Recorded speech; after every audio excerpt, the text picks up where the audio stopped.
Welcome back everybody for the Sri Guru Raghavendra Bank Coaching Center daily current affair discussion of the Hindu as well as Indian Express newspapers. And today we are going to discuss 21st April 2023 current affairs. Going to first question. Here the image is showing different kind of water bodies like rivers, lakes, ponds and oceans. Recently, Indian Jal Shakti Ministry, Union Minister of Jal Shakti, Gajendra Singh Shekhawat released first ever census of first ever water body census of our nation. Let's see the important findings from this particular report, right? So this pic is simply showing like a different water bodies, rivers, lakes, ponds and oceans. And now our government of India published the first ever water body census. Let us find out the important highlights of that report, right? Your first question. First ever water body census, over 24 lakh water bodies across India. So simply in this first ever water body census, the government of India is saying nearly there are this many water bodies in our nation. That's 24 lakh water bodies across India. State census data released by the Ministry of Jal Shakti recently. We should focus what is the report it is. It is first ever water body census, and as per this water body census, how many water bodies nothing but like a rivers, ponds, lakes, reservoirs, tanks, all those things will come in that particular category. And as per this report, the exact figure, the total number of water bodies in our nation, and it is 24 lakhs. You can see the figure here itself. It's 24 lakhs 24,540 water bodies. And which ministry published this report? If that's a scenario, that's a question. And the ministry name is Ministry of Jal Shakti, and the minister is, let me write, Gajendra Singh Shekhawat is actually present Union Minister of Jal Shakti. Now the question is all about, we need to identify the correct statements. So let's go with the first statement. The report states simply, across India, 24,24,540 water bodies have been enumerated. Enumerated simply nothing but counted in the country, out of which you can see here 97.1% are in rural areas and only 2.9% in urban areas, right? The first statement is true only, and the points that we need to focus in the first statement is, out of this many 24 lakhs 24,000, almost 450 water bodies, of this 97% of water bodies located in rural areas only, whereas hardly less than 3%, 2.9, let me take a round figure, 3% of water bodies located at urban areas, right? That's a true thing only. Next. Statement B, West Bengal accounting for the most water bodies with a number almost 7.47 lakh, and Sikkim the least with a just 3-digit number 134. As per the and one more thing, as per the report, nearly 59.5% of water bodies are ponds, right? Yeah. So simply statement B is saying here, out of 24 lakhs water bodies in India, a state with the highest number of water bodies, it is West Bengal, that is nearly 7.47 lakh. That's almost out of 24 lakhs water bodies, the number 7.4 lakhs is almost 30% of water bodies located in which Indian state? That is West Bengal. And the state with the least number of water bodies, it is Sikkim. The count is 134. And of this 24 lakhs water bodies, 59.5%, it's simply 60% of water bodies almost are ponds only. You can see the figure also there, 14 lakhs change water bodies in the form of ponds only, right? Next thing, leading states with a maximum number of water bodies. Yeah, like we know already what actually meaning of water bodies: ponds, reservoirs, tanks, lakes. And in that scenario point of view, different states with the highest number of ponds, highest number of tanks, highest number of lakes, if you see that particular data in category ponds and reservoirs, the state with the highest number of ponds and reservoirs is West Bengal. As we already discussed about West Bengal, it's a state with the highest number of ponds in India, highest number of water bodies in India. In that water bodies, ponds as well as reservoirs point of view, the state with the highest number is West Bengal. Tanks point of view, Andhra Pradesh, our state, and lakes, Tamil Nadu. Whereas the state which is effectively implementing water conservation schemes like construction of check dams, those all things part of that is Maharashtra, right? So simply this statement also correct only. Yeah.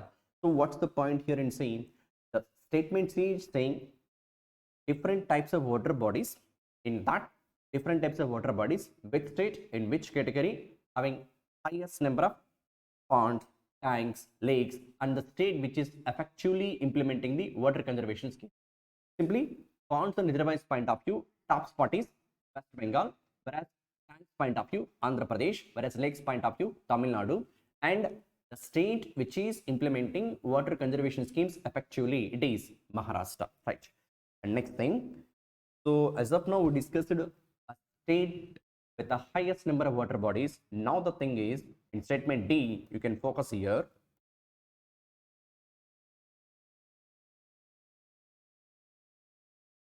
Fine. The statement D is saying West Bengal's, there is a district in West Bengal. The name of district is South 24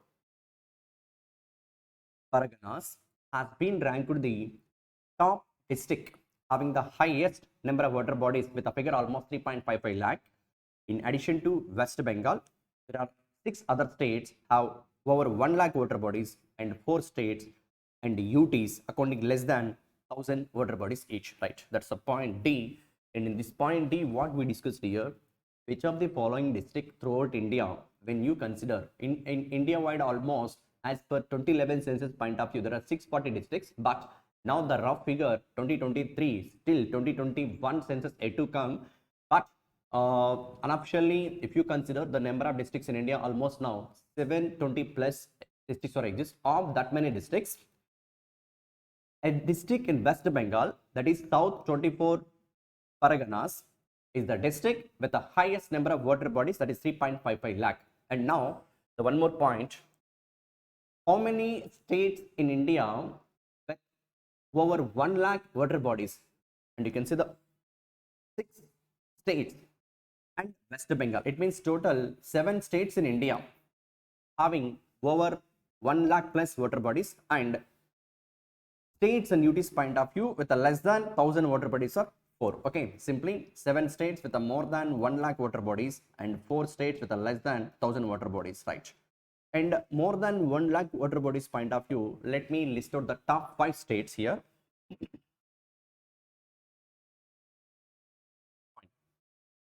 So if you consider the map of India, now the question is all about states with a more than 1 lakh water body states. Yeah. On the top spot, obviously, West Bengal, then Uttar Pradesh, then southern part of India, Andhra Pradesh, again eastern part of India, Odisha, and one more northeastern state, it is Assam. These are the 5 states in terms of number in a descending order, okay, from highest to lowest. So top 5 states in India with the highest number of water bodies. First place West Bengal, second place Uttar Pradesh, third place Andhra Pradesh, fourth place Odisha, fifth place Assam, right? So these are the points as per the first statement point of view, right? First question, in fact. Let's see. So the question is all about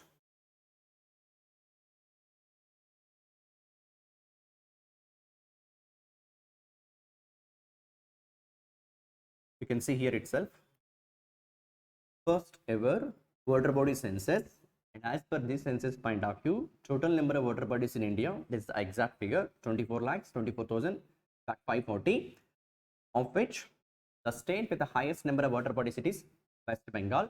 Next, nearly 59.5% of water bodies in India are in the form of ponds only, and 97% of water bodies located at rural areas, hardly less than 3, take a round figure, 3% of water bodies in urban areas. Next, states point of view, in terms of ponds and reservoirs, the top state, it is count point of view, that is West Bengal.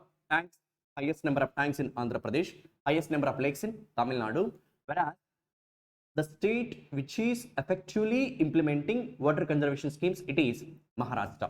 Next, among the districts point of view, the district with the highest number of water bodies, it is a district, it is in West Bengal, that is, you can see here itself,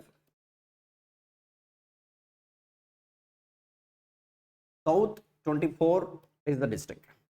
This is the name of a district. South 24 Paraganas is the district with the highest number of water bodies. And a few more points here. Total how many states having more than 1 lakh water bodies? 7 states. And what are the top 5 states? First thing, it is West Bengal, next Uttar Pradesh, next Andhra Pradesh, next Odisha, next Assam. These are the top 5 states in terms of water bodies point of view. Top 5 states. And how many states with a less than 1000 water bodies? 4. And the state with the least number of water bodies, it is Sikkim. These are the points in a first question, right? So moving to next question, question number 2. And before going to that, you can see the picture also here regarding all those discussions in a single image itself. Yeah, first census of water bodies, and which ministry it was conducted? It is by the ministry called Ministry of Jal Shakti. And the types of water bodies in India, as we discussed already, ponds, tanks, reservoirs, and different kind of things. Out of them, out of which the highest number of water bodies in the form of ponds only, taken a round figure here, approximately 60%. And majority of water bodies in which location? Rural areas, 97%, whereas urban areas, minor portion, only 3%. And of this, 24,540 water bodies, 84% of water bodies are in utilization. You can see here 84% in use and 16% are not in utilization, and of which again man-made, artificially man-made water bodies are 78%, whereas naturally formed water bodies like rivers you can consider, ponds you can consider, lakes you can consider, 22%, right? And you can consider here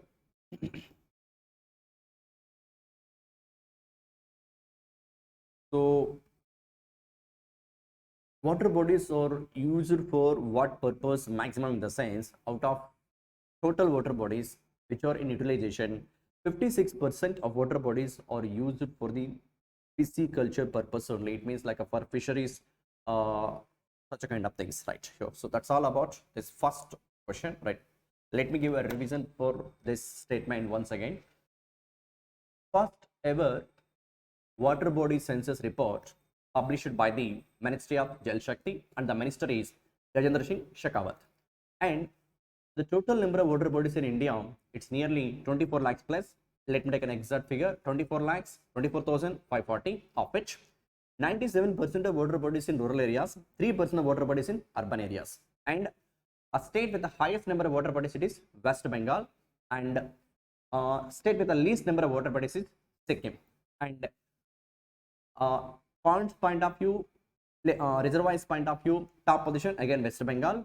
Tanks point of view, top spot is number of counts. If you consider tanks, highest number of tanks in Andhra Pradesh, Tamil Nadu lakes, and this is a very important, the state which is implementing water conservation schemes effectually, it is Maharashtra. And states with a more than 1 lakh water bodies, 7, and I discussed already top 5. And how many states and units less than 1000 water bodies, it is 4. And the district with the highest number of water bodies is in West Bengal, South 24 Paraganas is the district. That's all about first question. Moving to next question, question number 2. Yeah, you can see here. This question is all about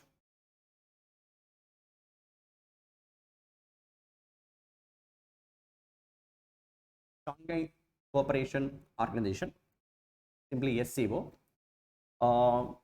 In 2022, India assumed presidency of SCO, and regarding that, there is some meeting which was held in our nation, and that was chaired by our Home Minister Amit Shah, especially during the time of natural calamities or natural disasters. In that scenario, how a nation has to respond, how a nation has to reciprocate such a kind of incidents and take a proper precautions to minimize losses. And regarding that, there is a meeting, and that meeting point of view, some of the highlights here. Let's we go with the important findings from that particular meeting. First of all, if you look at this Again, it's a world map, and the color here it is the nations, the portion of this world map which is in green color. This green color portion, especially green, represents the nations which are part of SCO, Shanghai Cooperation Organization. Actually, in SCO there are 8 countries, and you can, if we want to remember those 8 countries, you can see here itself. Our nation, India, China, Russia, and remaining total. I said how many nations in SCO? There are 8 countries, and those 8 countries are, let me write, India, China, and Russia. Okay, and the 5 other nations, their names you can remember simply. Their names ends with the istan, like that, like Pakistan, Kyrgyzstan, Kazakhstan, Uzbekistan, Tajikistan. Right. So simply, how many nations in SCO?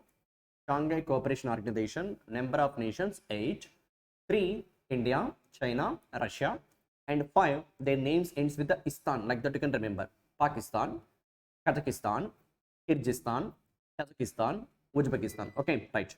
So officials from these 8 nations recently were met regarding how neighbor nations have to support each other during the time of natural disasters, natural calamities, and we find out what is the thing that they are asking in a question, right? Yep. Union Home Minister, we know Amit Shah, has called on the nations of the Shanghai Cooperation Organization to adopt a collective approach to disaster resilience by pooling resources and expertise and avoiding the duplication of efforts, right? Yeah.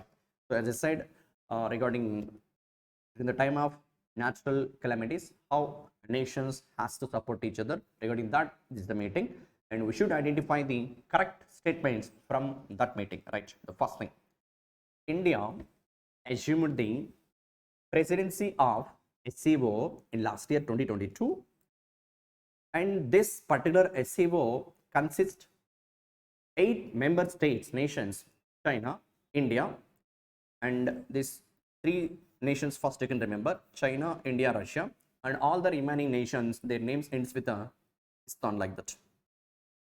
Simply Kazakhstan, Kyrgyzstan, Pakistan, Kazakhstan, and Uzbekistan, right? So statement A is saying present presidency of SCO occupied by, it is India, and how many countries are there?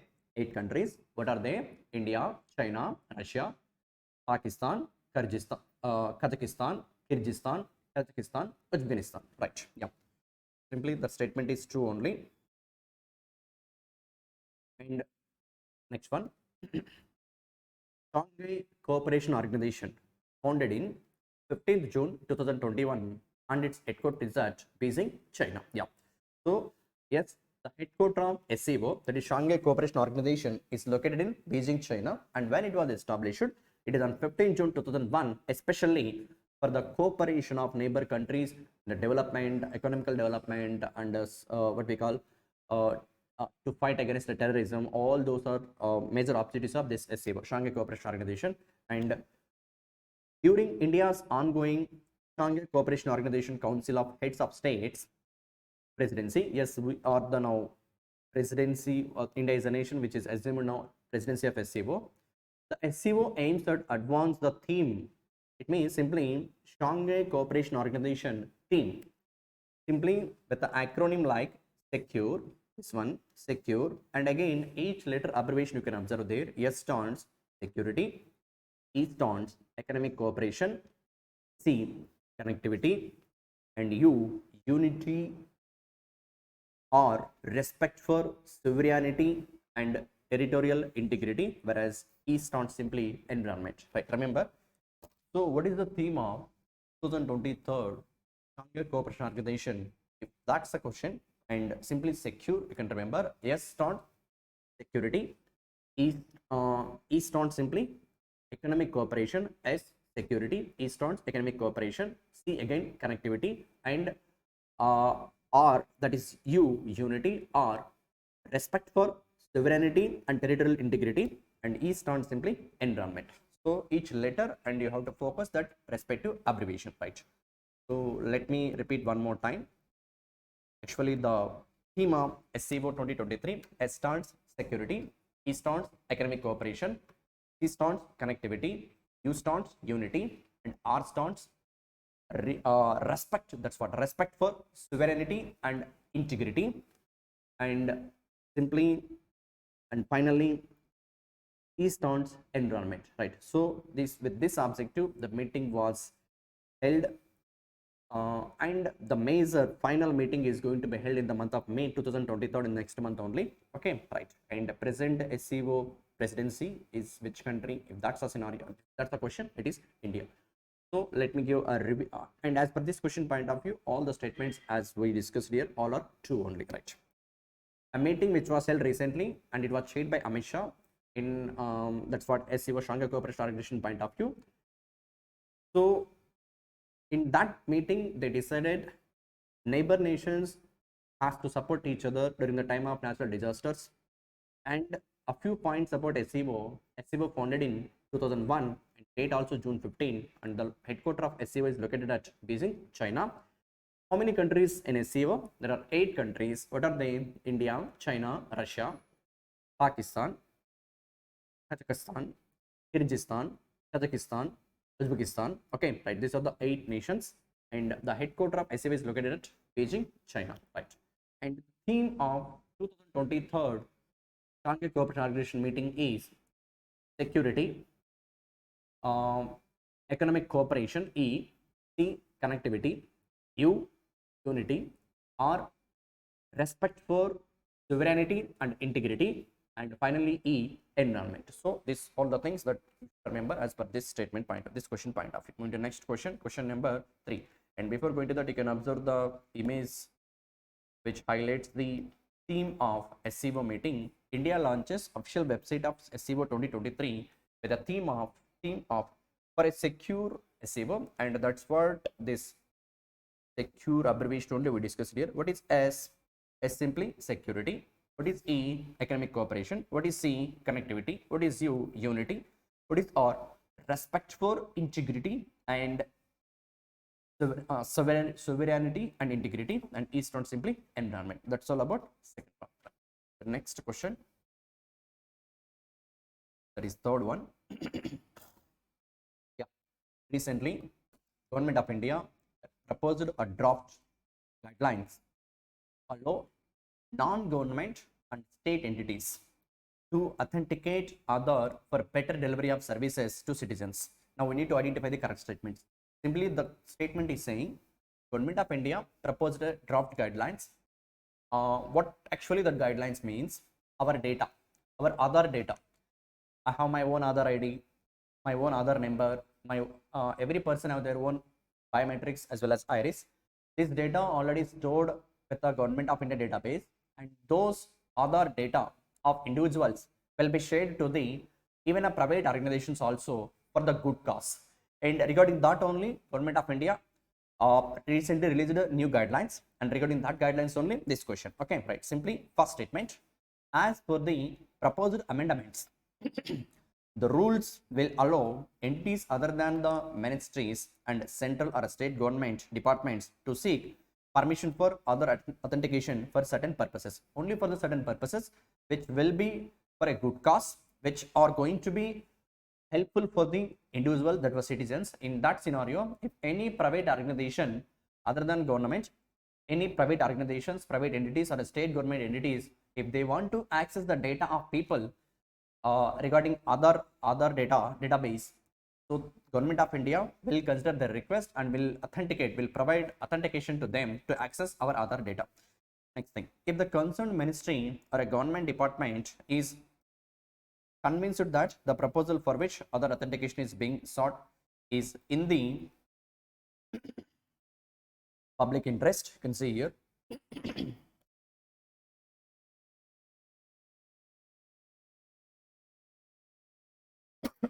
Excuse me, it will forward the proposal to the central government, which will in turn forward it to the UIDAI, that is the one Unit Identification, in fact Development Authority of India. It is the one which secures, which provides safety and security for the all our individual Aadhaar card database, right? Now, point C, that is option C, the Unique Identification Impact Development Authority of India. It's Authority of India. It is a statutory. A few points about UIDAI. It is a statutory body. What actually meaning of statutory body? Any organization which was established by passing a act, by passing a bill, and it will become an act. If by act any organization was established, then we can call it as a statutory body. And UIDAI is a statutory body established under the provisions of the Aadhaar. You can see here Aadhaar, that is Targeted Delivery of Financial and Other Subsidies, Benefits and Services Act 2016. Simply in one word, if you want to say Aadhaar Act 2016 on 12 July 2016 by the Government of India. And UIDAI comes under which ministry? If that's a scenario, that's a question.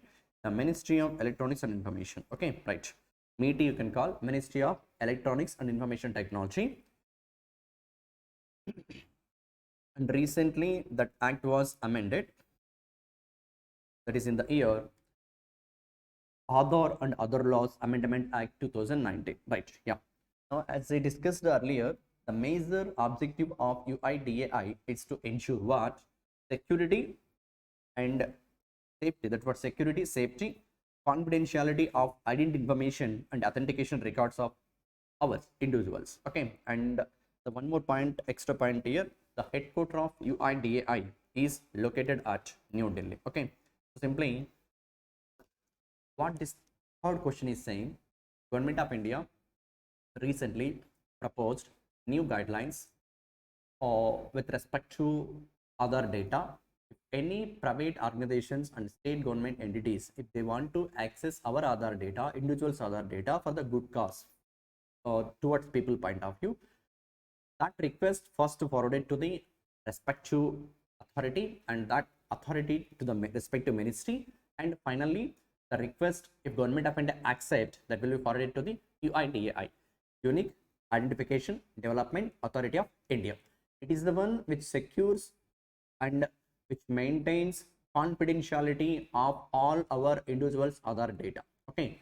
So simply, and it was a statutory body established as per Aadhaar Act 2016, recent amendment for of that act in 2019, and the headquarters of UIDAI is located in New Delhi. And under which ministry UIDAI works, in the sense it is in the ministry called Ministry of Electronics and Information Technology. That's all about this statement, and all the statements here also correct again, right? Yeah. The next question, question number fourth one indeed, and this fourth question itself, you can observe an image which highlights the importance of polio drops. Okay, oral polio vaccine at different stages of a baby child, baby child at the time of birth, at the time of 6th week, 10th week, and 14th weeks. And booster dose between a duration of 16 to 24 months of a baby age. So this all the things this image is showing us. And regarding this particular polio drops, polio vaccination, in fact, so recently UNICEF, you can see here UNICEF, this one, United Nations International Children's Education and Emergency Fund. That's actually UNICEF abbreviation. This location of UNICEF is at headquarters is at New York, USA. It is located at New York, USA. So recently they published a report. Let's find out what actually the report is saying, right? So which organization is in news here? It is UNICEF. What stands for UNICEF? United Nations International Children's Education and Emergency Fund, and they published a report. And what is the report? You can see here UNICEF India published the organizations, the state, this is the title of the report, the state of the world's children 2023 for every child vaccination. This is the report title. What is the report title? The state of the world's children 2023 for every child vaccination. flash report. Now we should identify the correct statements, right? The first statement one, that is A. According to the report, out of 55 countries examined, it means while preparing this report, UNICEF gathered data from how many countries? 55 countries. Of that 55 countries, only 3 nations, in that our nation also included, China, India, Mexico, saw improvements or stable assessment of the value of childhood vaccination. The World's Children 2023 report lists India is one of the nations with the highest vaccine confidence in the world. That's a good thing. Simply, the first statement is saying, as per the report which is published by UNICEF, they gathered data from 55 countries. Of them, only 3 countries are showing improvements and stable assessment of the vaccination drives, and those 3 countries are China, India, Mexico. Happy, our nation also is one of the nation of 55 nations, and that's what World Children 2023 report lists India as one of the nations with the highest vaccine confidence in the world, right? Next thing, in 2022, the number of children paralyzed by polio was up 16% year-on-year basis. That means, let me take an example with a numerical example. Let me explain. In 2021, let me imagine worldwide children who are suffered with a polio disease. Let us assume a 1 million. Just an example purpose, the number only. In 2022, there is a what we call there is a increase of children who are affected with a polio disease. In 2022, it's 16% of this figure. It means almost 1.16 million. Okay, this is not a thing that we may feel happy. So because our target is to make a polio free nation, polio free world also. Okay, next thing,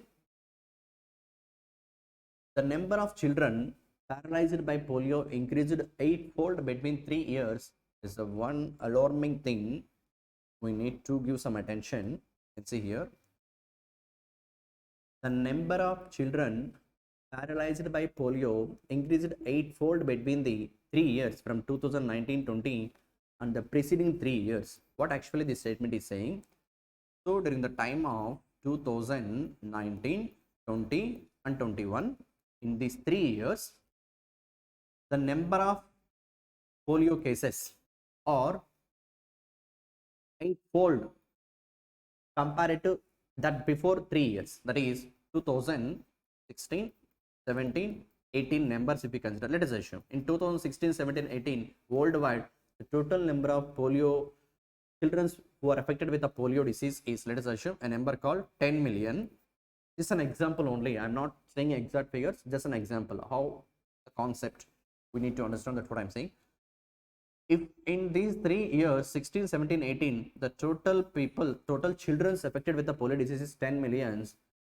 In 19, 20, 21, this particular count is 8 times. It means 80 millions. The major reason for that, it is simply COVID-19. Because of the COVID-19, many nations are not in a position to provide vaccination drives for the children in their nations, which impacts the immunity of children and hereby which results polio kind of diseases. Okay, this point highlights that the need and importance for every nation, for every child, to provide vaccination things, right? Yeah, so that's all about point B. Next, coming to point C, the statement also mentioned that new data produced for the report by the International Center for Equity in Health found that in the poorest households, in that report, the one of the major findings is, in poorest households, 1 in every 5 children are not vaccinated.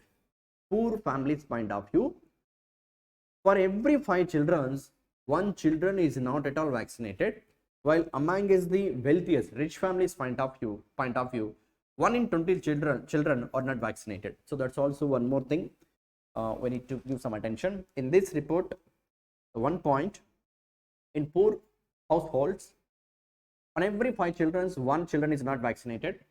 Whereas in wealthiest families, for every 20 children, 1 child is not vaccinated. Okay, right.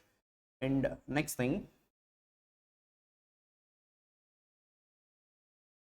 in low and middle income countries, India is actually in the classification of middle income nation only, middle income countries only, with a per capita income of hardly $2,000, right? Whereas when you come across American per capita income, it's around $70,000, and our per capita income, what is per capita income? Total nation income divided by population. If you add that thing, GDP by nation population, it gives each and every person on average how much they are earning. That gives a per capita income. And anyway, in low and middle income countries, ours is not a low income country, but India is a middle income country. In these kind of countries, about 1 in 10 children in urban areas, 1 in 10 children are not vaccinated with even a single dose, and 1 in 6 in rural areas is not vaccinated. Okay, that is one of the important finding again.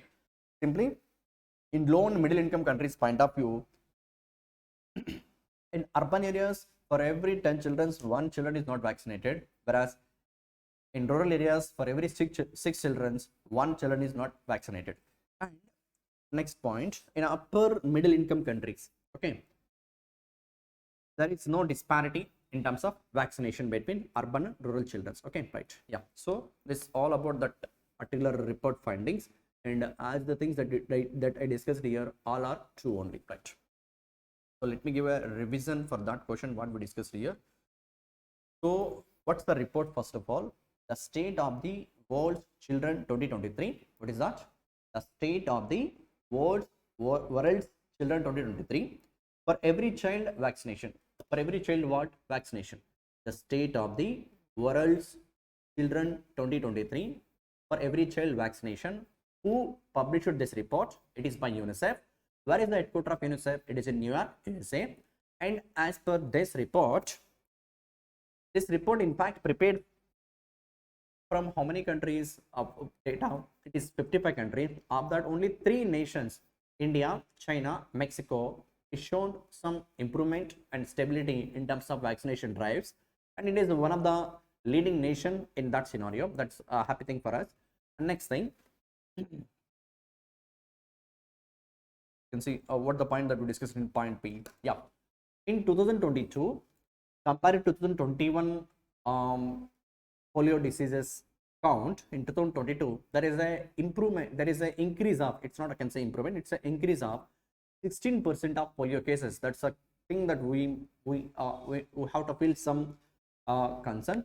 And when we compare 19, 20, 21, 3 years polio cases worldwide, 16, 17, 18 polio cases worldwide, in 19, 20, 21 time, the 3 years time, before that 3 years, that 16, 17, 18 time, the number of cases of polio are 8 times because of this COVID-19 impact, and which highlights the importance of vaccination drives in every nation as well as to every child.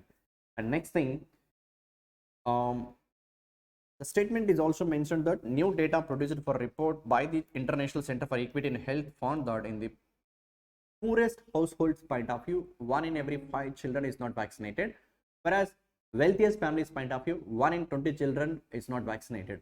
Now, as per country's point of view, if you consider, not as per financial status of individual family point of view, you can consider poorest families 1 in every 5 children, whereas 1 in every 20 children, wealthiest point of view, not vaccinated. Nations, low and middle income countries point of view, 1 in 10 in urban areas, 1 in 6 in rural areas, and there is no such kind of disparities in middle upper income nations. Okay, so that's all about that question, and all are true as per that statement. Yeah, now moving to the next question.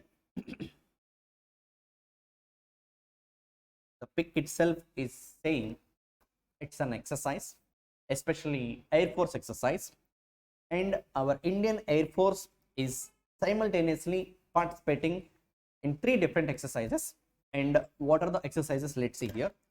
The Indian Air Force will be participating in exercise Inio Chos. The name of exercise is this one, Inio Chos 23. It's a multinational air exercise hosted by which country? Air Force, from April 24th to May 4th. It is till 21st. In fact, 22nd of April. And yesterday, newspaper things I am discussing with you people. Maybe day after tomorrow onwards, this exercise is going to start. And what is the exercise name? INEO chose 2023. It's a multinational air exercise. Along with this exercise, two other exercises Indian Navy is participating right now. You can see here. This will be the third exercise that IAF will be taking part in simultaneously. The exercise Scope India, the other exercise is Scope India with the US. It means Indian Air Force as well as US Air Force participating in one Air Force exercise. The name of exercise is Scope India. In which location? Kalaikunda. It is in our nation only, West Bengal. Okay. And one more exercise is Orion exercise by France. Simply, our Indian Air Force simultaneously, means at a time, in different parts of the world, participating three exercises, Air Force exercises. One is with France, one which is hosted by France. The name of exercise is Orion. One with America, that is US Air Force. The name of exercise is Scope India, where it in West Bengal, Kalaikunda. And the exercise which is in question here, that is INEO chose 23. It is again a multinational air exercise which is hosted by which country? That's a question. You can see the options here.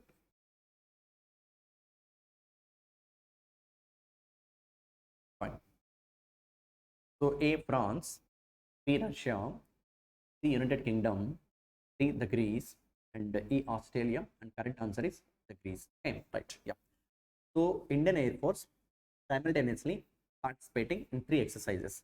Orion, which is hosted by France. Scope India, India and USA, only bilateral exercise. It is in Kalaikunda, West Bengal. And the exercise which is in news here, INEO chose 23. Which nation is hosting a multilateral Air Force exercise? Sorry, it is the Greece. Okay, right. So option D is the correct answer for this question. Right. On to next question. So let's pick first. Look at the pick.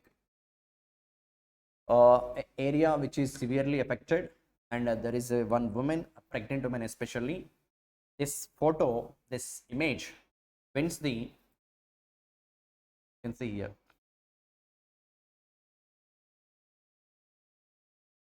World Press Photo of the Year Award. What is this photo? Why it is in news? Let's see. As we know, last year Russia, Ukraine are fighting each other. Because of that war result, only this all things which are you can observe in this particular image. During the time of Russia attack on Ukraine last year, soldiers are saving a pregnant woman, and this pic was clicked by a photographer, a journalist, and he works in this particular international news media agency. The news agency name is this one, Associated Press. It is an American news media. Okay, which news media it is? American news media. Photographer won the World Press Photo of the Year for his harrowing image of emergency workers carrying a pregnant woman through the shattered grounds of maternity hospital in the Ukrainian city of Mariupol in the chaotic aftermath of Russia attack. The question is all about what is the name of the journalist and photographer, the one who clicked this pic, and the question is asking who is that particular photographer name. And if you see the options here, option 1,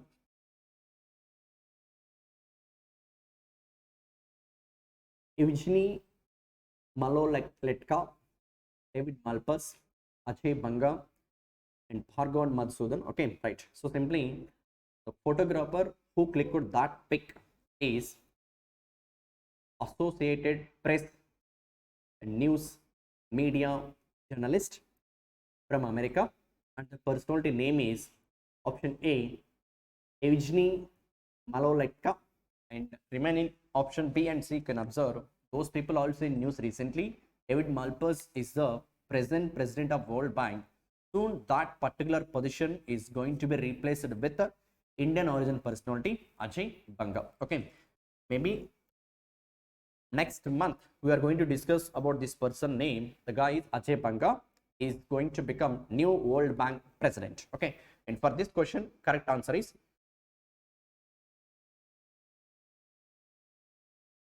so the photographer who clicked that pic is this guy. Option 1 is the correct answer for that question. That is A. Evgeny Maloletka. Okay. And in which news media agency will work? Associated Press belongs to America. Yeah. Next thing. So the question, the seventh one is all about one of the rating agency which predicted India's GDP. Rather that figure, that particular prediction of GDP value, important point here it is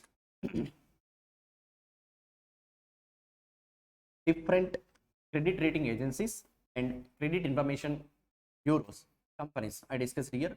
Let's see in detail about this question, right?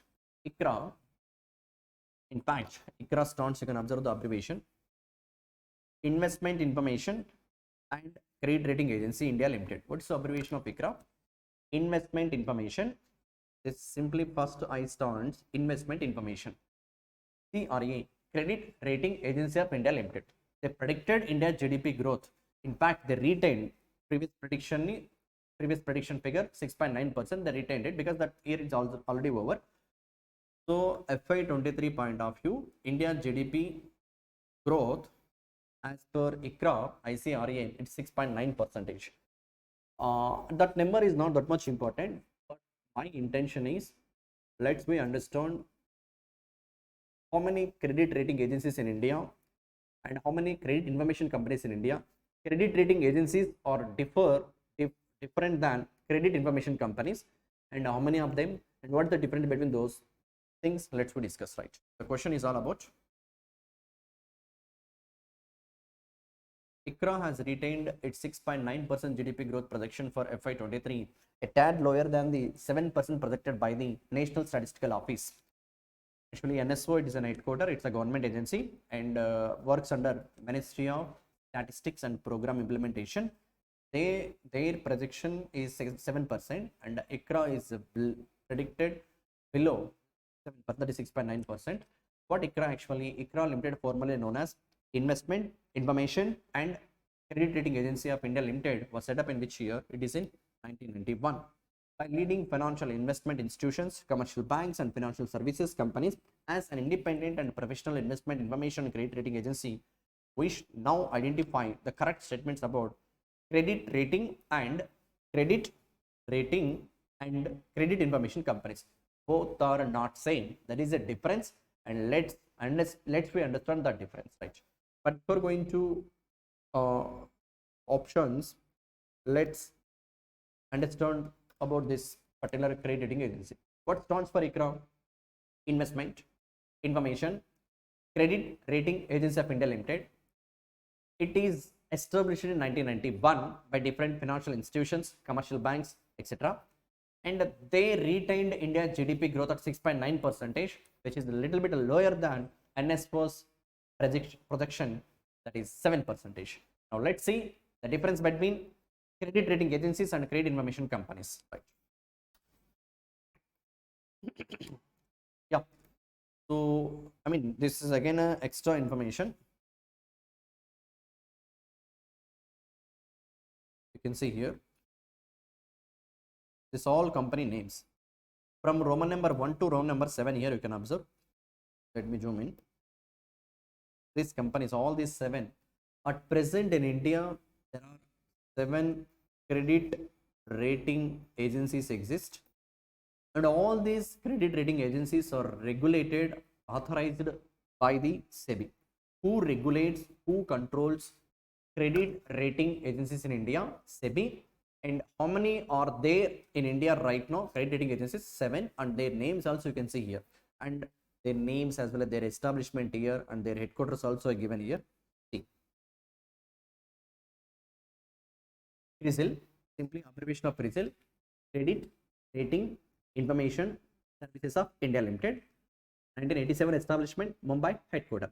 It is India's first credit rating agency. Many times they asked in examination when CRISIL was established, where is the headquarter of CRISIL, and which is India's first credit rating agency. Like that, many times they asked in examination. Simply, what stands for CRISIL? Credit Rating Information Services of India Limited. Headquarters is at Mumbai. Which year it was established? In 1987. Is the first credit rating agency of our nation, right? And next, like the thing which is in news here, ICRA. ICRA stands Investment Information Credit Rating Agency of India Limited. The location of this organization is at New Delhi and establishment 1991. In the same manner, CARE, Credit Analysis and Research Limited, 1993, Mumbai. And one more is Acute Ratings and Research. Earlier it will be called as Mera Ratings Limited, 2011 establishment, Mumbai. Especially this one provides ratings for MSMEs, micro, small and medium enterprises, right? Next thing, Brickwork Ratings India Private Limited in Bengaluru, 2007 establishment. India Ratings and Research Private Limited, 1995, Mumbai headquarter. And last one, Infometrics Valuation and Ratings Private Limited, 1986, Delhi. If you look at here, the first one, that is CRISIL, in the year 1987, whereas this one, Infometrics Valuation and Ratings Private Limited, in 1986. But I said this is the first credit rating agency in India. But the establishment of CRISIL, before that also one credit rating agency name is there, but this organization, that is Infometrics Valuation and Ratings Private Limited, got authorization from SEBI in 2015 only. Okay, from 2015 onwards only, SEBI recognized its credit rating authorization. That's why in 1987 established CRISIL, considered as India's first credit rating agency, right? So from Roman number 1 to Roman number 7, all these particular companies are credit rating agencies from Roman number 1 to 7. Okay, right. Next thing, you can see here 4 credit information companies exist in India, and those companies names also given here. CIBIL, and now we are calling it as TransUnion CIBIL, establishment 2000 year, headquartered at Mumbai. What stands for CIBIL? No prepositions, no conjunctions. CIBIL simply CIBIL, simply Credit Information Bureau India Limited. Each letter its own abbreviation, right? Credit Information Bureau India Limited. Okay, right. It is in Mumbai and it is India's first credit information company. India's first credit rating agency, CRISIL. India's first credit information company, CIBIL. And we will discuss the difference between those two also, don't worry, right? So, and the next thing here, Equifax, American-based credit information company located in Atlanta, USA, but have branches in India also. Next, Experian Ireland Company, 1996 establishment, and CRIF Highmark Credit Information Services, 2005, Mumbai is the headquarters. So simply, in India, at present, 7 credit rating agencies, 4 credit information companies. First credit rating agency is CRISIL, 1987, Mumbai. CRISIL stands Credit Rating Information Services of India Limited. Whereas, first credit information company is CIBIL, the year 2000, and location is at Mumbai. How many credit information companies? 4. How many credit rating agencies? 7. First credit rating agency, first credit information company. I hope you got a clarity. Now, as per the question, we need to identify the correct statements about credit rating agencies and credit information companies. Here itself, you will get a clarity of difference between what is credit rating agency, what is credit information company. Statement A. A credit bureau information company keeps track of borrowers' credit history to generate credit reports and scores. Financial institutions purchase this data to assess their customers' credit risk and decide whether to give credit to them or not. Statement A is saying simply about credit information companies. These companies will generate, will prepare, will what we call, will track in fact borrowers' credit repayment history. It's especially individuals' point of view. Credit information companies works especially to provide credit worthiness of individuals. Okay, and that data, these four companies, as I said, now TransUnion, Sibyl, CRIF Highmark, and Experian, Equifax, these four credit information companies. Let us assume I'm a borrower who taken loan and I am paying my EMIs on time. My credit worthiness is fine, good. If I'm struggling to repay my EMIs, every equated monthly installments on time, my CIBIL score will be impacted. In fact, credit score will be impacted. So that data will be prepared and will be given, will be provided by these credit information companies to the financial institutions. They will sell, in fact, and that financial institutions like a banks will decide if in future, if I went for the loan purpose any bank, if I visit any bank for the loan purpose, by checking my credit performance in past, the bank will decide will I can lend a loan to this person or not. So simply, the purpose of credit information companies is they provide credit information of prepayment history of borrowers to the financial institution. Okay, how many are there? Four. Credit information companies are also known as credit bureaus in India. Point B, you can read there itself. Credit information companies are also known as credit bureaus in India. They were licensed to work in the country under the Credit Information Companies Act 2005 by RBI. Okay, simply, who regulates credit information companies in India? RBI. As per which act? CIC Act 2005. What is CIC? Credit Information Companies Act 2005. How many credit information companies exist in the sense? Four. What are they? TransUnion, Sibyl, that's the first credit information company. Equifax, Experian, CRIF Highmark. And next, and what credit information companies will do? They provide credit worthiness of an individual. Now let we go with the credit rating agency company's point of view. Right. The option is, if you read there, a credit rating agency assigns a score to various entities as borrowers based on a range of metrics and factors. Individuals, this is the point we need to give some attention regarding credit rating agencies point of view. Individuals are not included in these entities. Okay, credit information companies provides data about individuals to the banks, whereas credit rating agencies provides information about an organization. It's not about individuals, it is about organizations, and ratings are given in the form of their credit information companies provide ratings like a credit score which is in the range of 300 to 900.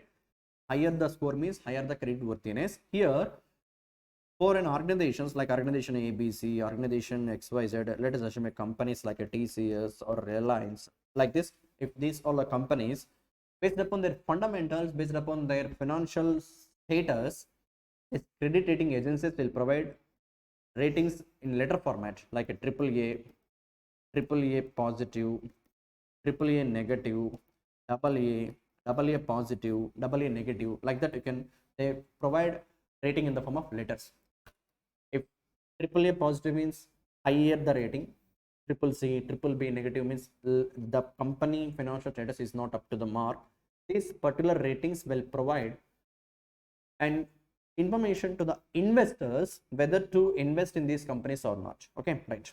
Now, according to next statement, you can see here, according to SEBI regulations 1999 of the SEBI Act 1992, the Securities and Exchange Board of India reserves the capacity to authorize and regulate credit rating agencies in India. So simply, who regulates credit information companies? RBI. As per CIC 2005 Act, how many are there? 4. Who regulates credit rating agencies? SEBI. As per SEBI Act 1992. Okay, so all are true as per that statement point of view. So before going to next question, let me give a revision.